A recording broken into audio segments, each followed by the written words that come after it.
Hello and welcome to Taiwan Talks, coming to you from Seoul. I'm Ian Kavat. After 6 months of political turmoil, can South Korea's new president heal and unite a divided nation? But will Lee Jae-myung's pledge to reset relations with China imperil the US alliance?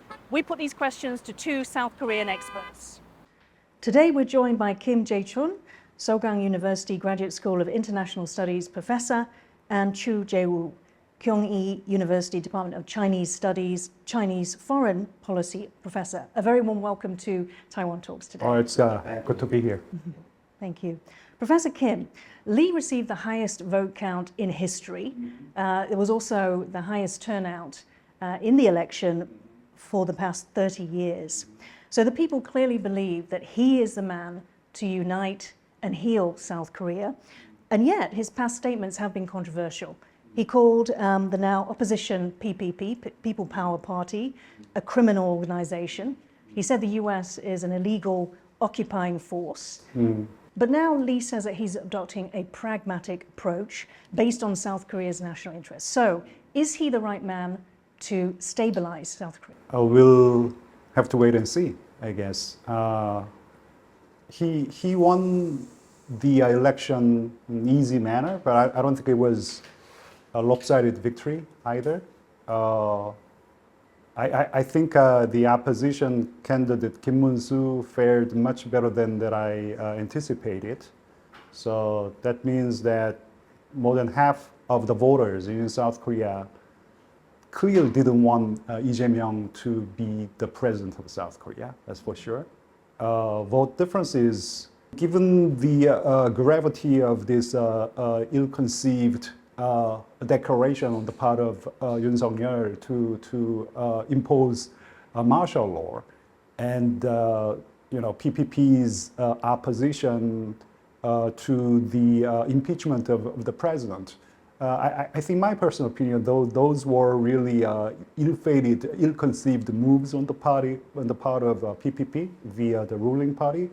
But despite that, the opposition candidate fared much better. So it was only, in terms of percentage, it was only like a 3% vote differences between Kim Moon-soo and Lee Jae-myung. So I don't really believe that Lee Jae-myung received an overwhelming mandate from this snap presidential election. There still is a lingering doubts or concerns, if you will, that he wasn't really being true to what he said, because he has been flip-flopping his policy positions, not just the policy on foreign and security policy, but positions on many different issues. I guess the national mood in South Korea is that, but we'll have to wait and see. Yeah. Professor Chu, yes. Politicians often, it's natural for them to gravitate towards the center once they're in office. Yes. So I know that you've written a lot about this. Why would Lee's shift be any different? I call that, especially when it comes to President Lee's character, I coined it in my article that he has a cognitive dissonance, which means that one inconsistency would lead to another, and he's been doing. I mean, it's a natural phenomenon for politicians to have that tendency, right? Because they're all grabbing for the power and try to sway the people to accrue votes, but that's okay. But when it comes to his remarks from the past and compared it to today's, it's just 180 degrees difference, and I think that's a little bit worrisome.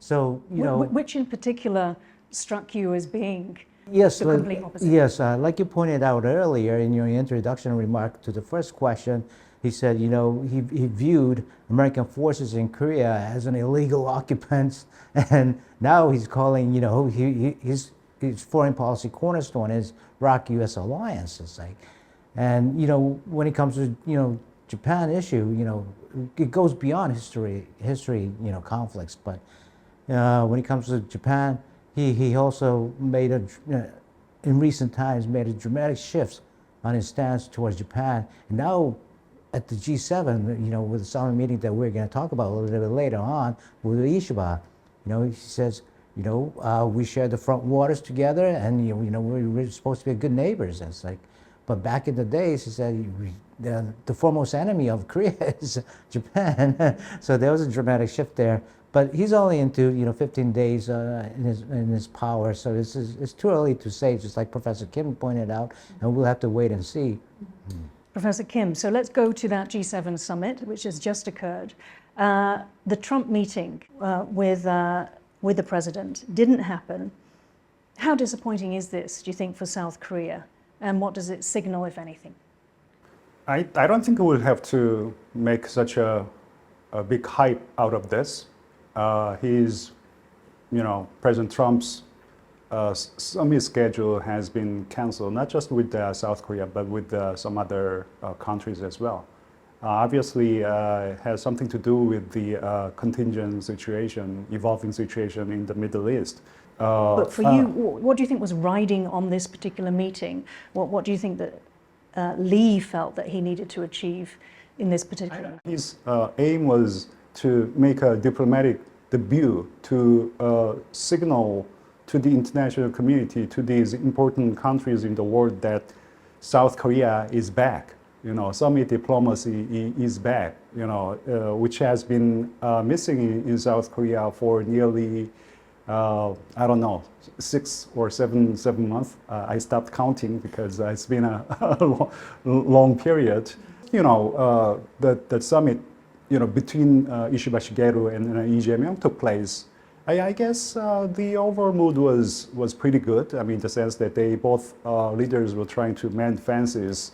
Lee Jae-myung didn't really make any remarks that could have come as offensive to Ishiba Shigeru. I honestly don't think Mr. Trump backed away from the summit because he didn't really think highly of Mr. Lee Jae-myung. I want to push a little bit further on that, Professor Chu. So there was no fear in South Korea of this concept of South Korea passing? There was some worries about, Korea being passed by the United States despite our alliance relationship. And that anxiety came from the, long hiatus of, power vacuum since last December. But it was still important for Lee Jae-myung because he needed to comfort, public sentiment because, like Professor Kim just pointed out, Trump came into power this year, but there has not been a high-level talks between Seoul and Washington, and just like in Japan with Ishiba coming into power, we haven't had high-level talks with Ishiba either, and let alone China and some other friendly nations. So here, there's a growing anxiety in Korean public, and he needed to comfort this anxiety, among the Korean public. Did he achieve that? Yes, in a way, because besides, ROC U.S. summit meeting, he fared well in terms of numbers, because he had, 10 pull-aside meetings with, attendance of the leaders. And also, public is not too keen on learning the substance of the meeting or the outcomes of the meeting. They just feel comfortable just watching their newly elected leader being on the same page and on good terms with the foreign leaders. Right. Professor Kim, let's talk a little bit more about the things that Lee has said in the past. So at the G7, I think both he and Ishiba had wanted a trilateral meeting with Trump, and this was to symbolize, their ongoing partnership. It would have been very powerful if that had happened.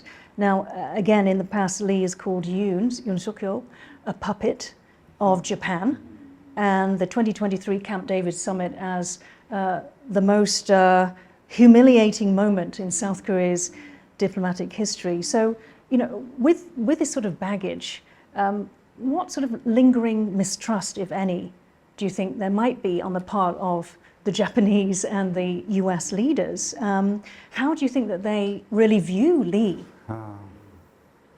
I guess there is no denying that there is,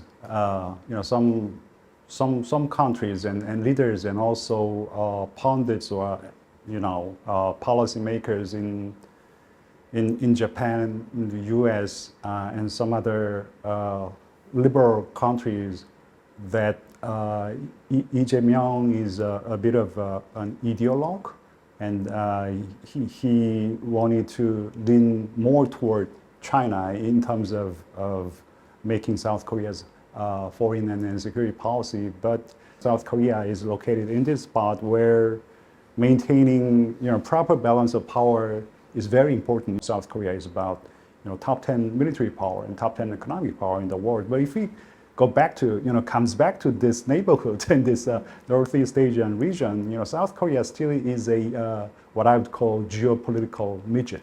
I mean, compared to other bigger countries surrounding the Korean Peninsula. Given that geopolitical location of South Korea,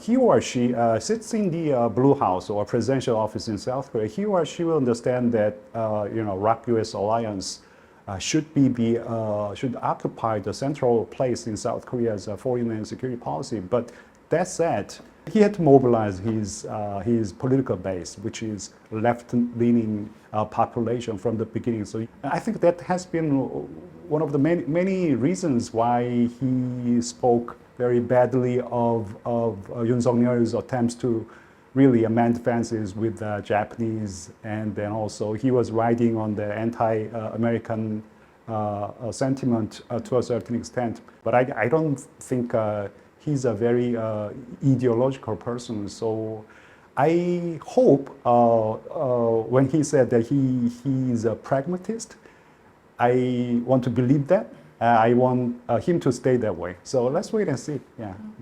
Professor Chu, the Pentagon rejects the Wall Street Journal report saying Yes. that the U.S. Department of Defense was considering withdrawing 4,500 troops from South Korea to Guam. However, there were a few extra reports coming out of Shangri-La from unidentified U.S. officials.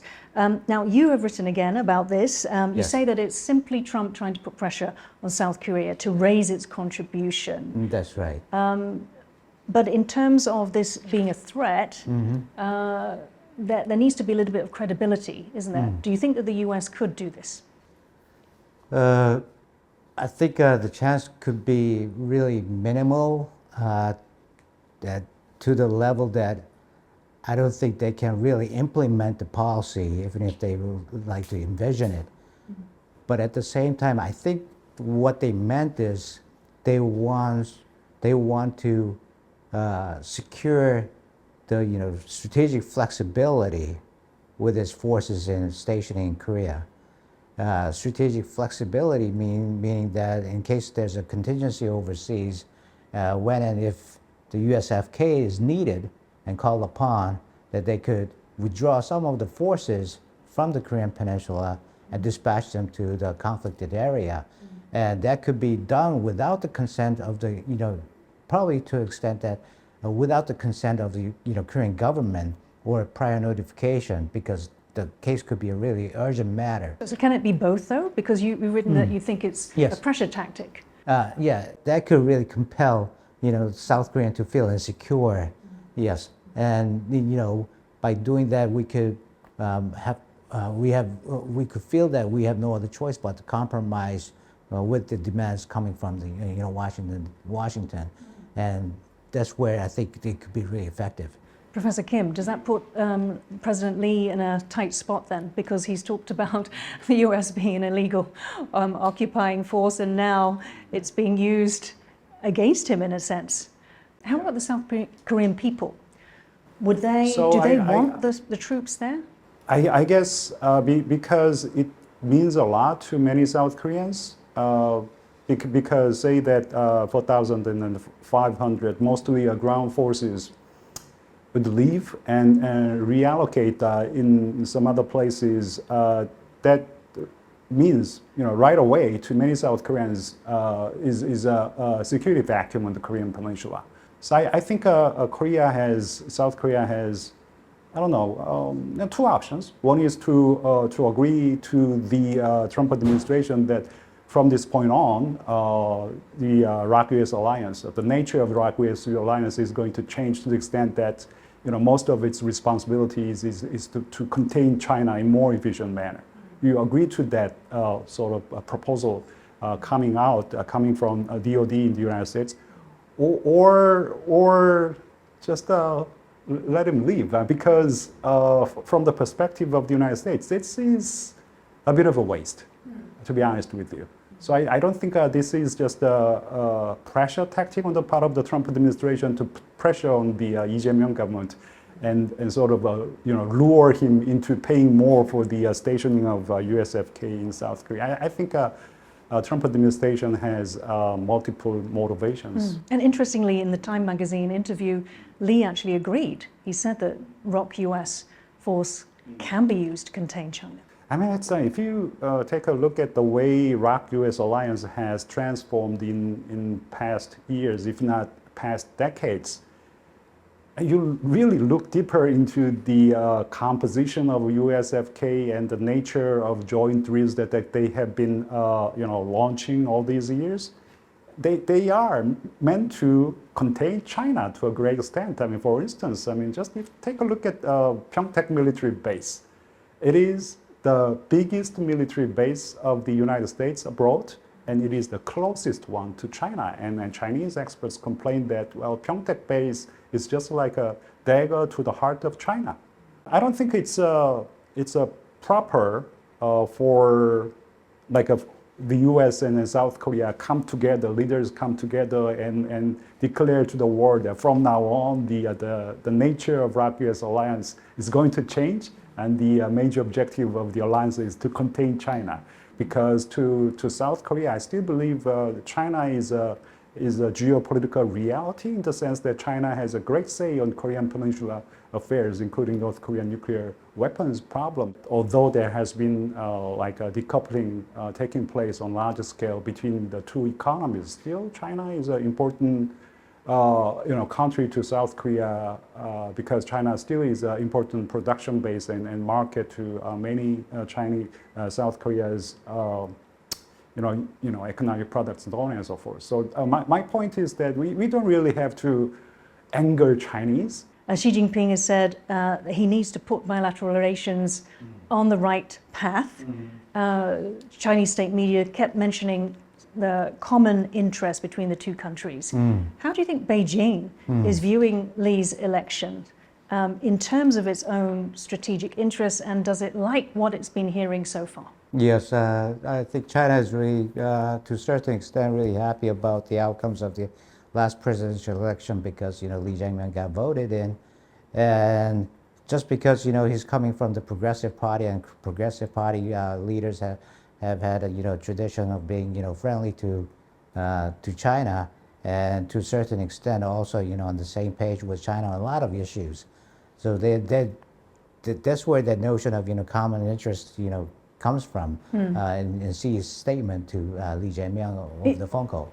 How clearly is it, though, the common interests, or is it, the more nuanced approach that Professor Kim is talking about? Yes, that's right. And here, I don't think Xi Jinping really particularly emphasized on the common interest part there, but he instead, emphasized, respect of each other's, core interest.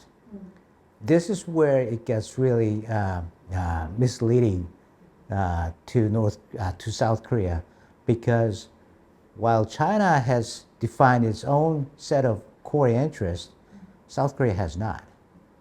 So what's their mutual respect there for, right? The Yellow Sea, the West Sea, yeah, for exactly. example. That's an area of potential, conflict instead of, core interest. He also recommended, President Lee to come along with the notion of free trade and multilateralism, and this is where the trap is. The Chinese concept of multilateralism and free trade is totally different from ours. It is, China-centric, and with only neighboring states exclusively, and without the United States participation. They never invite the United States. They never invite U.S. allies at all. So this is where it could get misleading, and we have to be really careful. And free trade also too. China is committed to opening up the country to the world, but instead, they have been raising the bars of non-tariff barriers. And there's so many, discriminatory measures, that is happening within the soil of the, China. Professor Kim, of course, core interest for China means Taiwan. Let's talk about what Lee has said. He said that South Korea shouldn't get involved, except to say 谢谢 to both China and Taiwan. Yeah. Was that all to curry favor with China, or does he genuinely believe that? There's something else that he said. He told Time magazine when they asked, will South Korea help defend Taiwan? He said, I'll think about that when the aliens invade Earth. I think it's both, but the more of a primary objective, or I think he truly believes that South Korea could stay away from contingent situation over the Taiwan Strait, not particularly because he wanted to curry favor from China. He doesn't want to get entangled in unnecessary conflicts. Is that a reality, though, with the US, I don't the think mutual that is treaty? I mean, not just that, but because of many other reasons. For instance, I mean, if something really bad happens over the Taiwan Strait, I'm pretty sure that Kim Jong-un would do something very stupid on the Korean Peninsula because of interconnected nature of these regional conflicts in this new Cold era. Major conflicts are interconnected.